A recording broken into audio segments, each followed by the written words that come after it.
Good afternoon, guys. Vlog na po ko karon. Then, hopefully, makatabang ni sa inyo ha. Labi na karon ka ng mga tao nga hunhuna unsaon nga makakaplag sa Ginoo. Unsaon pagduol sa Dios. Nga usahay ang hunahuna nga madawaton pag ako sa Ginoo nga worse na kaya ni akong kinabuhi muna siya ba sa panahon nga akong pagkinabuhi nga dautan.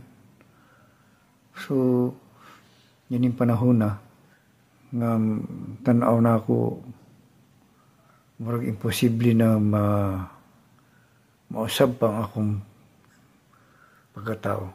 Muna ang hunahuna sa mga tao ba nga walay Kristo. Then igsoon sultiante ka kanang nahitabo sa imo ha, kung naa kay problema dili na masulbad kung ikaw ray masulbad ana, kinahanglan yun kanang spiritual advice or kinahanglan nag words of God, kinahanglan nag conviction sa Holy Spirit. And karon nga ikaw nagatanaw ng aning nga medyo naghunahuna na ka og kanang kabalaka, naghunahuna na ka kahadlok kanang unsay buhaton nga hunahuna na ka dautan unsay buhaton ana ba. So igsuon kung gikapoy na ka nining kalibutan na nagbuhat og dili kabubuton sa Ginoo, so para ni sa mga words kaning words akong basahon and then ako ning explain ug unsa sa John 14:6. Ampas na, Lord, I pray, God, Lord, that you give me wisdom to expound this word para sa mga tao nga gusto maminaw o gusto makakaplag sa imong kamatauran naman ko. Salamat naman ko. Sa ngalan ni Kristo. Amen. John 14:6. Anong siya diri? Jesus answered, I am the way, and the truth, and the life. No one comes to the Father except through me. Sa tanang mga pagtuo,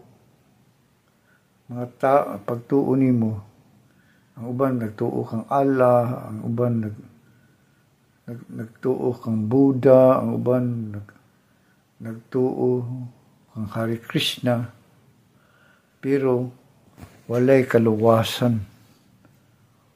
Ang uban galing unsa ng mga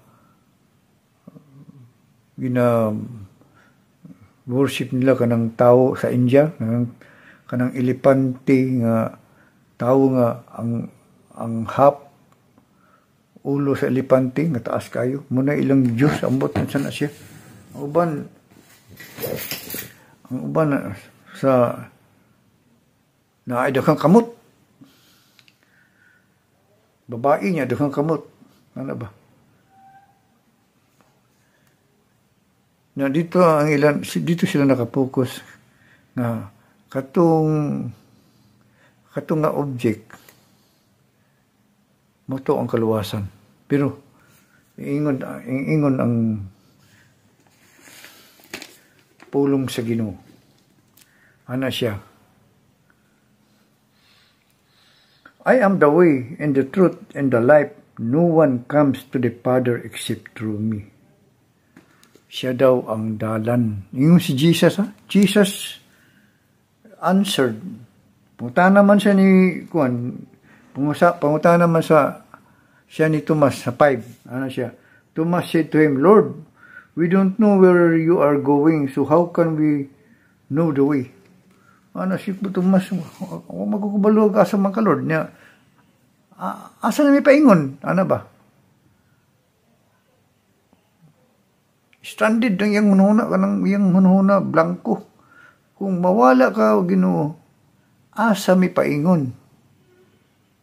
May ingon ang Ginoo. Jesus answered. So 6, I am the way and the truth and the life. No one comes to the Father except through me. Balik na ko na. Ako ang dalan, ako ang kamatuoran, ug ang kinabuhi. Walay makaadto sa amahan, gawas kaniya. Gawas kang Hesukristo. Kinahanglan ikaw, kung gusto kang maluwas, muagto ka kang Hesukristo, muagi ka sa iya. Muagi ka sa iya. Para ka maluwas. Kung kay man siya ang dalan. Way laing dalan. Way laing dalan. Dili dalan sa Buddha. Dili dalan sa Hare Krishna, dili dalan atong mga Ginoo sa mga Diyusan sa India nga na ay ilong sa elepante. Ang ulo elepante niya, ang lawas kanang sa tao ug katong Hare Krishna. Munang kanta sa Beatles sa Krishna Krishna, Hare Krishna, ana Krishna nga pagtuo. So pili ka dito, og dito po ka kang Muhammad, dili po na siya. Kaya ngano ang kaluwasan nga sa imong kinabuhi, sa imong kalag, na alamang kang Hesus Kristo. Muna siya nga, anhi sa kuha. Dili ka mawagin niya. Unsaon mo na, nga lawas mo na, ang mga tawhanon nga, panghuna, musulod ko sa imong lawas? Ana? Musulod ko sa imong lawas? Iyon siya, pamaagi, unsaon pamaagi nga makasulod ko sa imuha, nga makasulod ko sa imong dalan. Muna ang pamaagi. Sa John 1:12, sa John 1:12, yet to all who did receive him, to those who believe in his name, he gave the right to become children of God. Ano? Katudang may dawat kang Jesus. Gitagaan sa amahan o katungod nga mahimong anak sa Diyos. To all. Yet, katong wala pa nga. Yet, pag yet, wala pa nga. Kung mudawat ka, yet, to all. Tanan. Who did receive him, katong midawat kaniya. To those who believe, napay believe, to those who believe in his name, he gave the right to become children of God. So ito pa, mudawat ka, ug mutuo ka. Kung mudawat lang ka, pero wag ka mutuo, dili po na siya pwede. Kaya dili mo po ka makadawat, kaya wag makipagtuo. O ingon po ka, may tuo ka, pero wala ka mo dawat, dili ka pang pwede. Wala kay kaluwasan nga, dili ka mahimong anak sa Diyos. Ang kinahanglanaan ng duha, mudawat ka ug motuo ka, ug mahimo kang anak sa Diyos. Gitagaan kanya katungod nga mahimong anak sa Diyos. So, may ka asa ang way. I am the way. Yung si Jesus. So saan ako pagsulod sa imong amahan? Ganang physically, musulod ko, buak ko na ko na imong lawas, unya, di ako musulod na. Ikaw ang pultahan. Muna siya ang pultahan. Pagkasuman ani,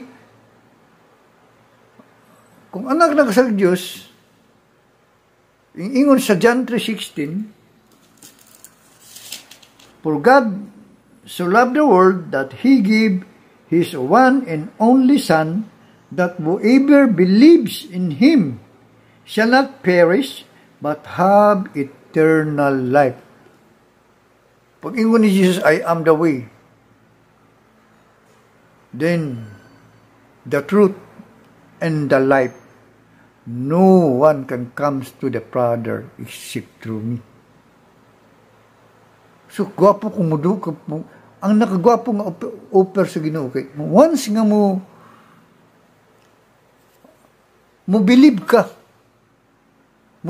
o mo dawat diri sa John 3:16 nga sao that whoever believes in Him, kung mo believe ka, shall not perish, yet to all who did receive Him, to those who believe in His name, He gave the right to become children of God. Receive Him. Dawaton ma, Lord, gidawat na ko. Ang imong pulong gidawat na ko, Lord. Gidawat ka na ko, Lord, nga personal ako manluluwas. So, i-receive ni mo siya. Yung tuo pa dyan ka. Unsa may tugbang sa pagtuo dito sa John 3:16, unsa may ihatag sa Dios sa imuha dito sa pagtuo nimo kang Hesus. Pagdawat nimo kang Hesus, nahimo kang anak sa Ginoo, anak sa Dios. Imbilib pa jud ka. Duha ka buok, imbilib pa jud ka. Nya dito sa John 3:16 siya nga, pag mutuo ka, dili ka malaglag. Ug makabaton ka hinuon o kinabuhi nga walay katapusan. Muna sa guys, kung ikaw karon naghadlok ka mamatay, ka ang tao mamatay man gyud ang taon, tanang tao, walay exempted. Anong dumito ko itong na matikdan, ako si Dr. Ong, Willie Ong, nga naigo siya sa cancer, ano ba? Then, ang iyang days numbered na lang. Wala. Dili ta ang ngayon makakuan sa iya, ha? Mamingon ka, merisi, ano? Wala. Apoy, ay ingon ang Hebrew 9:27 nga, a man is appointed to die once and after that the judgment. Muna kung wala pa kay Ginoo, wala ang Ginoo sa imo, ha? Gikapuyan na ka, hadlok ka mamatay. Duula si Ginoong Hesukristo kay siya lang ang dalan, ang kamatuoran, ug ang kinabuhi. Ano siya? Muna itong ingon John 3:16, kung mudawat ka, ingon sa John 3:16, mudawat ka, dili ka malaglag. Nganong ingon nga di ka malaglag? Naaday judgment. Sa abot nga panahon, pagbalik sa Ginoo ni Hesukristo, na ay hukom sa mga tao nga nagkinabuhi nining kalibutan. Na ay hukom. Kung wala si Hesukristo sa imong kinabuhi, laglag ka. Muna yung ingon ng John 3:16, malaglag ka. Naasam sa kalaglagan, maimpirno. Di lang ako i-elaborate minsan ang kalaglagan. O di asa na padulong dito sa bottomless pit. Sa hill. Dito sa bottomless pit. Ug sa Bisaya pa na dito sa balon nga walay katapusan. Nga pag walay katugdam, bottomless pit. Walay katugkaran. Dito ka, hagbog ka dito. Pag habunin mo dito, init na dito ang impyerno, na dito dapita. Muna. So, kung nabalaka ka nga, gabi ka kadautan, duwal ka Hesukristo. Makaingo ka nga, mapasaylo pa ka ko, nga, nangawat ko, drug addict ko, nakapatay ko, Nawaton ba ako sa Ginoo ni? Ikaw kung naa ka sa city jail karon unya hadlok ka nga mamatay karon dayon duol kang Hesukristo para ka maluwas. Naay salvation. Kaluwasan dito sa ikaduhang kinabuhi sa hukom. Paghukom na. Kaya ang tanang tao hukman. Kung ikaw naa ka kang Kristo, naa si Kristo sa imo, kay muna ang way. Naa ka sa dalan ni Jesus, dili kang malaglag ug makabaton kag kinabuhi nga walay katapusan. Muna ang iyang saad. Romans 3:23. Ingon siya diri. For all have sinned and fall short of the glory of God. Ang tanan daw. Ang tanan nakasala. Muna nga mabuutan man ka, makriminal man ka, mga yano ka, mga yano lang ka, buutan ka ha, buutan man ko. Dili, ingon ang New Testament nga, sa Romans nga, ang tanan nakasala. So kung nakasala ka, asa man na, kung makasala ka, for all have sinned and fall short of the glory of God. 24. And all are justified freely by His grace, through the redemption that came by Christ Jesus. God presented Christ as a sacrifice of atonement through the shedding of His blood to be received by faith. If He did this to demonstrate His righteousness, because in the forbearance of He had left the sins committed beforehand unpunished. So, gibayaran na ta sa dugo ni Jesucristo. Ang iyang blood. Muna nga, for all who have sinned and fall short for the glory of God.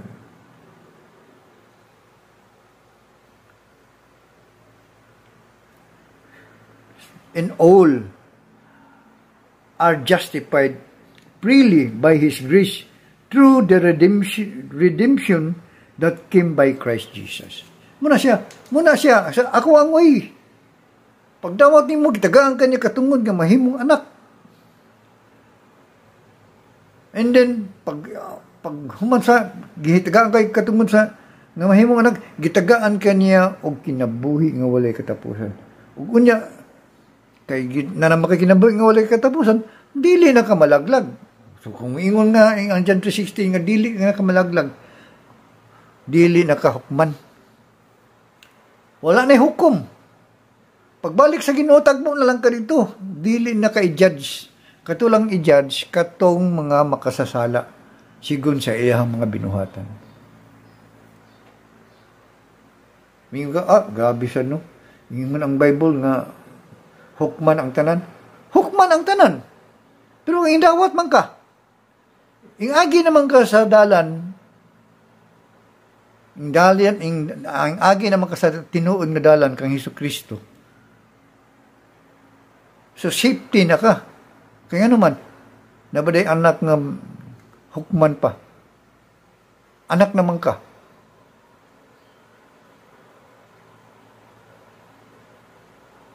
Itagaan na kakatungod sa Diyos nga mahimong anak. So, wala na. Dili na ka malaglag. Iingon ang John 3:16, ug makabaton ka o kinabuhi nga walay katapusan. So, kung ikaw nga problemado ka karon ug hadlok ka mamatay, ug di ka gusto nga mahukman, balik na sa Ginoo. Balik sa Diyos. Balik sa Diyos. Unya, dawaton nimo si Ginoong Hesukristo nga personal nimong manunubos. O makabaton ka o kinabuhi nga walay katapusan. Kasala maghapon ko ni Lord. Bayad na. Ingon ang ko, no? bayad na. God presented Christ as a sacrifice of atonement through the shedding of His blood to be received by faith. He did this to demonstrate His righteousness, because in His forbearance He had left the sins committed beforehand unpunished. Dili na ka mapanis tungod sa dugo ni Hesukristo nga iyang giula dito sa krus sa Kalbaryo. Muna siya.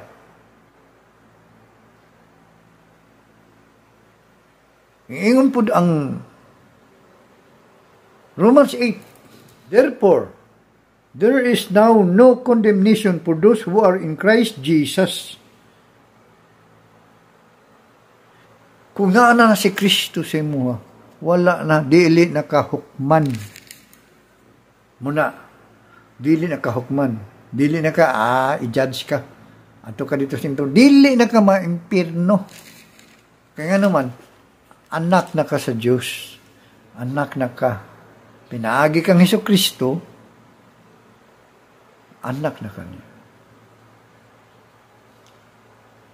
Unsa man ang anong di maghuhukman? Unsa man ang timailhan? Ingon ang 2 Corinthians 3:16, do you not know that you are a temple of God and the Spirit of God lives in you? Katong Espiritu ba sa Diyos nagpuyo na sa imuha. Puyo na to sa imuha na nakikinabuhi nga walay katapusan. Nga katong Espiritu sa Diyos, Espiritu nito ni Kristo. Mo na ingon nga si Kristo na animo. Kaya kung naman si Kristo sa imuha, so nagdala to siya og kinabuhi nga walay katapusan. Karon dayon, pagdawat nimo kang Hesukristo, anak ka sa suok, Lord, gidawat ko ikaw nga personal akong manluluwas, ikaw na ang akong Ginoo, tibok na kong kinabuhi, pasaylo ako, Lord, sa akong mga nahimong sala. Karon dayon, maluwas ka.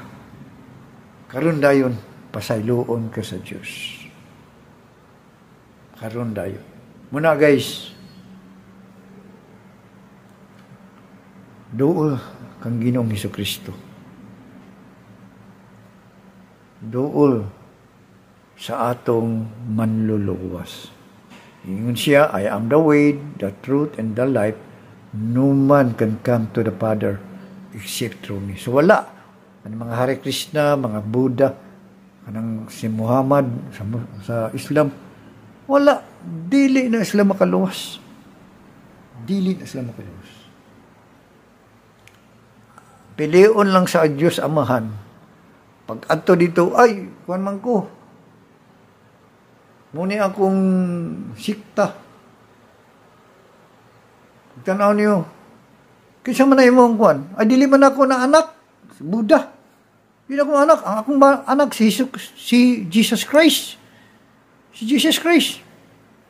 Ang akong anak nga na akong gisugo dito nga magpalansang sa krus si Hesus Kristo. Siya la ang dalan. Be, tanaw na to be ang imuhang kinabuhi. Kay pagdawat nimo guys, ang imuhang pangalan mahisulat na dito sa Book of Life. Pagtanaw rito, wala man ka diri. So dito ka sa impierno. Pagkabot sa pikas, gapon ka diri. Impierno rin ka. Walay purgatorio. Impierno rin ka. Muna guys. Dool kang Ginoong Hesukristo. O karon dayon maluwas ka.